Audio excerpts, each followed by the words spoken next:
Hi, I'm Sam. And I'm Andrew. And we're NB Board Gaming, and we are talking about Apothebakery, which is published by Lux Lupo. So Andrew is gonna go through the teach, and we'll come back.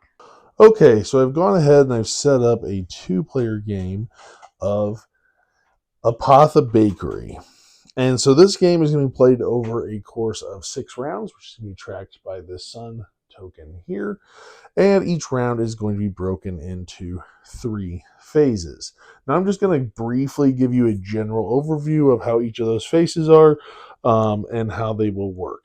So starting with the first phase, we're going to talk about foraging.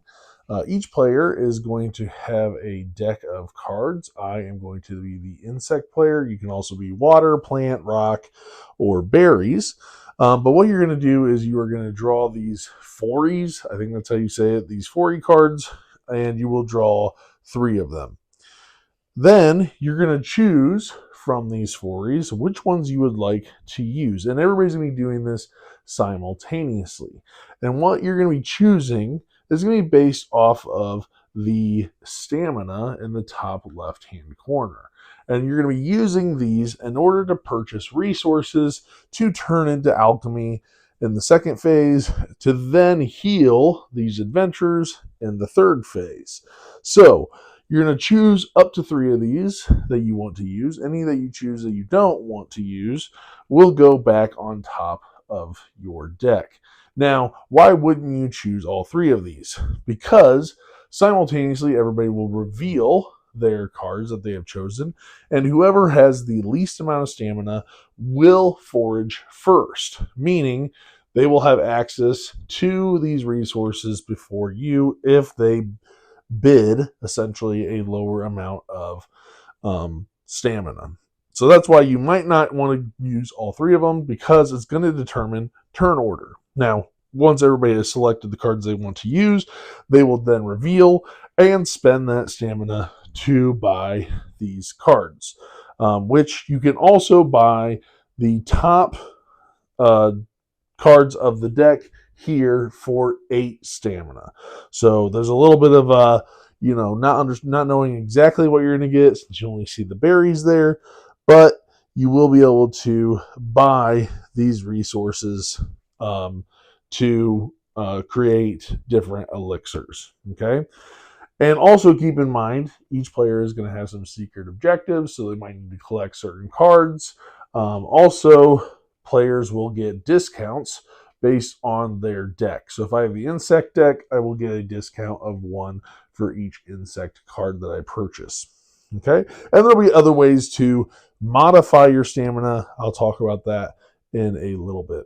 So let's go ahead and go into phase 2 of alchemy. So let's say I, on my turn, purchased a few of these cards. They're going to look like this when you purchase them. And you're going to now decide which of these cards you would like to use to create elixirs. And the way you're going to decide that is there's a couple things to pay attention to here. Obviously, the type of elixir, right? I have a water elixir, a plant elixir, but also the potency. So this is going to create 2. This one card will create 2 water elixirs, whereas this plant card will create 1 plant elixir. I can also choose not to use these, and in a later turn, spend them to increase my stamina. So they have different stamina modifiers at the bottom. And it'll be important to note that these stamina modifiers do not affect player order. So if you play less stamina and then add these on, it won't affect your player order. So you're going to choose these, and what you're going to do is, let's say I wanted to do this, looking out here, I want a water potion here, right? So I would need to go and get a water elixir. So I want to turn this one in. What I'm going to do is I am then going to take from this bag, and before I draw, I can spend any of my alchemy abilities here. So I can spend this one, which will cost me a mana, and then if I want to do a second one, it'll cost me 2 mana. depending on how many abilities I want to do. So your first one costs 1, and your second one costs 2. I can purge, which I'll talk about in a little bit. I can increase the potency of the card that I am turning into a elixir. I can transmute, so instead of pulling a water, I can say, oh, this is now an insect card, right? Or I can choose 2 elixirs that I have into a rainbow, right? So a lot of these you'll have to do before you actually pull. So if I want to increase the potency or transmute it, I do that before I pull the card.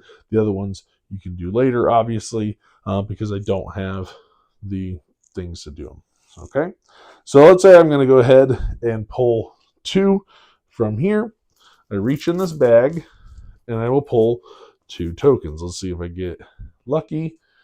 Okay, so I got 1 full elixir and 1, well, I guess this is pure and this is impure, right? Meaning that if I cure somebody using this, they could have some side effects. Could be positive, could be negative. But I put them here on my little board and I can continue to make more. So maybe I want to do 1 of the plant elixirs. So I'm going to come over here. I'm going to pull 1 from here. No, let's say I spent my potency. Let's say I spent a stamina. I'm going to increase the potency by 1. So now I can pull 2 tokens from the bag. And I get 2 pure ones. All right. And so then what I could do here is I can then spend my other 2 stamina, if I wanted to take 2 pure. So let's say I take these 2 plants and turn it into a rainbow. All right. So that just gives you an example of how I might do the alchemy phase. Okay. Once you've decided and you've used your tokens and you've gone ahead and done everything you need to do, there are chances for you to fail. Okay, so failed ones, you always pull from the supply and put the failed tokens back in the bag. But that's where they will kind of bog up and fill up because you only have 6 elixirs. So that's where the purge comes in and you can get rid of those if you need to. Okay, then we go into phase 3, which is healing, which is essentially, and with the elixir, you can do that simultaneously. I will say that. The only thing that is before everybody starts reaching into bags, the first player does get to choose the first bag, so they have kind of that better chances of pulling something good, right? Because if everybody goes for the same bag, they take all the pure ones, you could have a less chance. So the first player gets to choose the first bag that they want to pull elixirs from. So during the healing, you are then going to be looking at your adventures here, and in turn order, you will be able to choose if you would like to heal one of them. And each of them are going to give you a number of things. They're going to tell you what they require. So this one needs 3 insect elixirs, 1 rainbow, 1 water, 1 insect, and 1 plant. And they're also going to give you a amount of reputation points. Okay, and that's what the game comes down to, because at the end of the 6 rounds, whoever has the most reputation will be the winner. You're going to notice there are different colored cakes, as some objectives will tell you to collect certain colored or frosted cakes, or you might need a diverse set of cakes. You might also have to collect a certain number of elixirs that you want at the end of the game, or a certain kind of card that you want to have at the end of the game. They will score you additional reputation. Also, you will score reputation based on the number of hearts for the adventurer. And the hearts are going to be determined when each adventurer comes out. Based on their diagnosis, they might have longer to live or shorter to live. So, for example, this one here is experiencing spider bites and only has 1 heart left, because at the end of every round, they will lose a heart and potentially die and turn to ghosts and then haunt you, essentially. Okay? So let's say I want to do this one, because it's the only one I can really do. So I'm going to spend my rainbow elixir here. I will then take both the cure card and the diagnosis card. I will make sure, because he only has 1 heart, I get 3 reputation, so I get 7 total that I'll track on my reputation tracker, and then he will go away. Okay? As I said, if nobody heals this person here at the end of the round, what's going to happen is we will advance this token. We will refresh the landscape, so all these will slide down. We will refill, and then everybody is going to lose a heart, and we will refill this, so there's always 3. Now, when somebody dies, they will flip over, and there will be a little bit of vengeance. Now, in this case, if they die at the end of the round, every player will endure the ghost vengeance. However, let's say I healed my guy, but I used a side effect potion, right? When you use a side effect potion, you have to roll the side effect dice. Now, like I said, this could be good or bad. If you roll the skull, then they die, and you take the negative ghost vengeance at the bottom of their card. You could get lucky and actually earn additional reputation points. So it's a good side effect. It is about a 50-50. Some will make you lose reputation points. But most of it is going to be losing or gaining. And then there's always that chance of the adventure dying. Okay? And then you're going to refill, bring out any new adventures as you go on, until the final round, where you're going to be having multiple opportunities to cure multiple adventures. And after that final round, you will tally up all your points. You are going to earn points based on who, through this Master Alchemist, so the player who used the most green elixirs throughout the game. So you'll be checking your cure cards to see who used the most of those. They're going to get 2 points. Same for every single one. Also, whoever, you will have -1 for each failed elixir in your inventory, -1 for each spectral elixir, which is generally going to come from those ghost vengeances. And whoever had the most of the rainbow potions is going to get an additional 4 points of reputation, and you'll also get reputation based on your secret objectives. And that's pretty much how the round's going to go. So each round, you're going to have those 3 phases where you are going to be using cards to gain stamina. Remember, you don't have to use all your resources to create alchemies. You can spend them to modify your stamina, and you're going to be buying these resources to create these elixirs in order to heal the adventures, and you're just going to keep doing that round after round after round.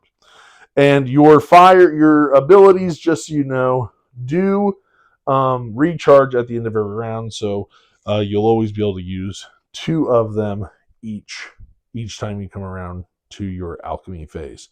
And that's pretty much how you play Apothebakery. So let's go back up top and tell you what we think. All right, we are back. So this one was a Kickstarter, right? This was on like our top anticipated games of the year too. Probably. I think so. Yeah. Maybe you're right. So I mean, look at the beautiful art. Come on. I know. It looks adorable. It's you are very cute. Culinary alchemists that are trying to cure people's, Yeah, like look at that cute little fox on the cute side. Little fox, right? Yeah. But yeah, you're trying to cure people's ailments out in the forest. So I mean, why wouldn't you? Right. So we'll jump right in. We'll talk about like production, which we already talked about. Like the art is super cute. Yeah, well, the art's obviously, and I will say, like, I did get the upgraded acrylic pieces for this through the Kickstarter, so they don't naturally come that way. But I think the production is a really good production with those acrylic kind of elixir pieces, really nice. Yeah, those are. The bags are really nicely done. I love having dual layer boards, so having those are great. So that was special to you for whatever Kickstarter level you were at, right? The acrylic ones. Yeah, the acrylic pieces. I believe the dual layered comes standard. Okay. Okay, but I did get like the upgraded little pieces. Yeah, Yeah, they were very nice. yeah. So it's beautiful. I think it kind of pops on the box. I like the way the box looks. So I think production wise, they did a really good job. Yeah, they really did. I mean, I like this whole like I don't know, like fantasy, cute little critters. Yeah. Almost kind of reminds me of like, I don't know, kind of like anime, like I don't know. They just look kind of anime-ish to me. Pokemon-ish. Pokemon-ish, right? Yeah. And so prep is pretty quick for this game. I think the only thing that with preparation is kind of setting up the bags, depending on the number of players, right? You're going to have some impure elixirs, some failed elixirs, right? But other than that, not anything that's crazy when it comes to setup. Really, it's pretty quick, and being able to kind of, I think it's interesting that you're choosing like what kind of faction you are, right? The berry, insect, rock, whatever. And I think they're called fories. I might be getting that wrong. I think so. Off. But yeah, so I think teaching it's pretty easy. There's just the 3 phases, right? You're gathering up these resource cards, you're turning them into elixirs, and you're healing people with the elixirs you have. Not a whole lot to the game. Like it's a pretty substantial. There's quite a bit in the box, and it's a pretty. I don't think there's a huge threshold to get into the game. Would you agree? Yeah, I would agree. Like I don't think it's like it's very straightforward what you're doing. You're getting the right elixirs to be able to get the little cakes that heal the characters and that have different ailments, and so I feel like it is very straightforward. You're pulling out of a bag. Kind of reminds me of Quacks of Quedlinburg, yeah. A little bit, yeah. Yeah. So what do you think of like the actual mechanics and the gameplay of the game? I mean, I like the way that that the turns are, like you're going like through the different stages, right? So like I like that you're like, okay, we're going to like the wilderness and we're picking like Foraging.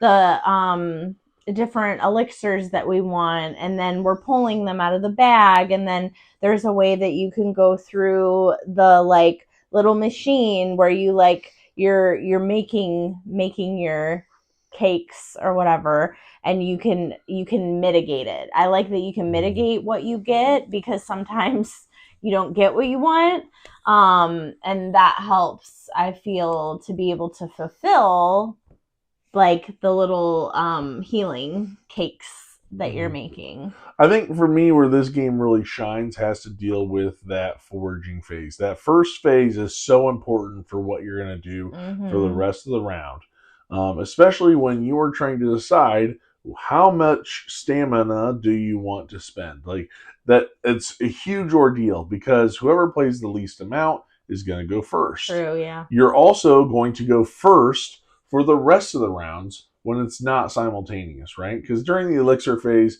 the rule book even says after like the first player chooses the first bag that they're going to kind of do, it's pretty much simultaneously in what people want to go for. However, you are racing to get these reputation points from the people that you're healing. And so if you have an opponent that's going for the same thing, trying to heal the exact same adventurer, that turn order becomes crucially important in order to be able to get what you need when you need it, especially even with those objective cards. If you're trying to collect a certain type of cake, or if you're trying to collect a certain thing, right, that's very, very important. And you have to know, okay, when do I want to bid high and when do I want to bid low for the stamina? When does it matter about what I'm doing for turn order? Because there's definitely times when I'm like, because I want to get a lot of resource cards, and maybe I don't even want a lot to use for elixirs. I want to be able to hope, like, the only thing that kind of sinks to, well, I'll get to that a little bit later, is like, I might not use all those cards to build elixirs. I might use them for future rounds when I'm foraging to add stamina So I can use those cards for stamina, or maybe I need to buy a lot of cards because I have an objective that says I should collect these cards. Sometimes at the end of the game you'll be like, you need to have this many left over. So that might be a reason that you want to keep that card off to the side. Right. And so, and I think that but the thing that bothers me is, and I don't really know if there's a way around this. However, I think I know what I would want done, because obviously when you're buying these cards, they're face down. You don't know what the potency. Really, what you're looking at is the potency. You're hoping you get really high potency cards because that allows you to make more elixirs, right? However, I would love to be able to have higher stamina, because I hardly ever spend 8 to get the 2 off the top of the deck, right? And so, and I don't know if I mentioned that in the overview, but you can always spend 8 stamina to get 2 cards off the top of the deck. Okay? But you don't really know what that second card is. You can see the first one, obviously. I wish like the stamina on your decks, just baseline, were a little bit higher, right? But maybe because there's only so many cards and it doesn't automatically refresh, right? That's the reason why they're so low. Because I want to be able to collect those cards. I want to be able to have those cards so that at the end I can make sure I have all these elixirs I'm supposed to save for extra points. Or I want to try to collect these berry cards because it says for every extra resource card I get, it's worth a point, right? So I have a better chance of scoring more than like, oh, I got 1 or I got 2. I mean, I did get lucky in one game where I had 5 elixirs left over for my objective, right? But I do find the foraging the most intriguing part of it because there's a lot that goes into it. Which ones do I want? Okay, I get a discount on some. What combination can I get? I also need to think about what you're playing because it's going to determine my turn order, right? And then I'm also looking at the power on my cards because those could be tiebreakers because very much people are playing the exact same number of cards, right? It could have the same stamina. And so I think that first phase is very crucial to what you do in the rest of the game. And so, especially for the phase, right? And so, and if you're not paying attention to what other people are doing and they go before you, you're just SOL when it comes to healing people. And so that can be frustrating if you're not paying attention to what other people are doing. But I like that first phase. Everything else is like, okay, I'm pulling from a bag. And getting an impure elixir isn't super punishing unless you accidentally kill them. But you have like a 1 in 8 chance of accidentally killing somebody. You can turn them into like what? Isn't it like a little? It's a ghost. They die and they have like vengeance, right? But it's a 1 out of 8 chance that you accidentally kill the adventurer. Yeah. But it's roughly 50-50 good, 50-50 bad. Not a big deal, right? Really, you're just trying to avoid the failed elixir, right? Because they just take up spots, right? So, I think also managing your mana is very important in the game because there's going to be times where you definitely need to spend that. But yeah, so that's what I think that's what I like the most and what kind of stood out to me in the gameplay. So well, I want to add. Yeah, sorry, go ahead. You were on a roll, so I was going to stop you, but I was going to say like, yeah, that is crucial of how much stamina you're using in the beginning, because like you said, if you're the lower one, you get to go first, which is huge because it's not refreshing, so you're getting whatever's left out there, and it may be completely something that you're like, well, I don't need any of that. So like you have to kind of balance of like, okay, I want to play the higher potency or the higher stamina, but if I do, I could potentially get more cards, but also I could also go last. Right. And yeah. So well, then you know you're going to have to use some mana to transmute stuff. Exactly. Right. You're going to have to do a lot of that. So I think that was something that I had to learn the hard way, because then I'm like, oh crap, like there's not much left. And then also paying attention. This is a game where you need to play, like you're making your own stuff, right? But you have to pay attention to what the other person is doing or the other players because there's only so many little cakes out there. 3 in a 2-player game. Yeah. So, I mean, they could just get taken. And then you're like, oh man, my objective was I needed 3 white cakes. And Andrew took my 3rd white cake that I needed for 5 points at the end of the game. And there's no guarantee that more white cakes are exactly. So that is like a huge thing with this game is like looking. And then after that, I was like, I'm going to like look at what I think he's going to get because I don't want to get screwed over again.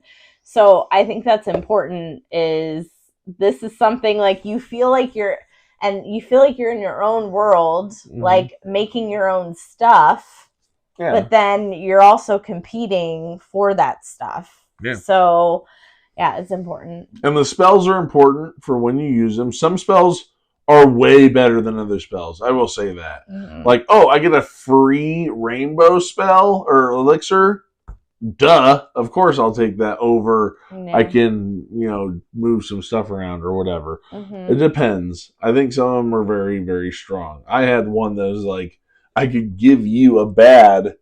If I pulled like a failed or whatever, I can give it to you, and then I get to pull 2 more new ones, kind of thing. But yeah, I think Anyway, I think the spells are good too. But yeah, so that's all I really have for gameplay. What about like final thoughts and scores? What do you got for me? Well, it feels very thematic for me. I think it's a cute game. I like the just the whole. I don't know, the art, all that stuff. There were parts of like the gameplay I was kind of like, whatever. But I think overall, I'm actually trying to think of what I gave it. Right 7. Before this, you had it. I know, and it's on my phone, but I didn't want to have to get it out. I believe it was a 7.5, but I'm going to double check because I don't want to tell you the wrong thing. Uh-oh. Yes, 7.5. Okay. Mm-hmm. Yeah, for me, this one leaves me wanting a little bit more. I just want, I want there to be more to the elixirs. I want there to be more to healing. Like, I feel like I'm getting like half of like the first part of the game was really well developed. And it's cool to pull things out of a bag, but I want there to be more to the elixir part. And because I feel like that part's so easy. Like, oh, I'll just pull it out of a bag, whatever kind of thing. I wish there was some more meatier thoughts and decisions that were made in the alchemy set where you're kind of working your station. And there's a little bit more that went into building out, though. I wouldn't care if the game was a little longer. It's only like an hour, right? But really kind of maybe put a little bit more into that. And so, yeah, it's okay. I'm coming in at a 7.2 for this one. I think it's okay. It's one that I'll play. But it leaves me wanting more. Like, I feel like there's something missing, and there needs to be something that adds to the thought process when I'm making these elixirs and I'm going through the healing. Like, I don't know what that is, but I feel like I'm missing. Like, it's missing something key there that would take it to the level. Maybe they will add more things. Who knows? I love the artwork. I love the production. Like, I love the idea. I think it's unique in what you're doing, right? I just need something more. It's not meaty enough to really keep me engaged throughout the entire thing. Oh, okay. So that's going to be our thoughts on Apothebakery. The Culinary Alchemist. Let us know what you think about this. If this is one that you've seen or interested in or haven't heard about, I feel like I haven't heard anybody talking about this game. And so yeah, let us know what you think. And, I don't know, maybe we should make some of these cakes and, make our own little culinary alchemy stuff. For Actually, fun. they make me hungry. Like when we're playing it, like Yeah. they sound gross of like what you're trying to like their ailments are, I don't know. like nasty things. But the cakes look cute. This would be a cool themed board game thing, like with cakes. But anyway, Yeah. let us know what you think. Please also like, comment, and subscribe, and we will see you guys on the next one. Thanks for watching. See ya.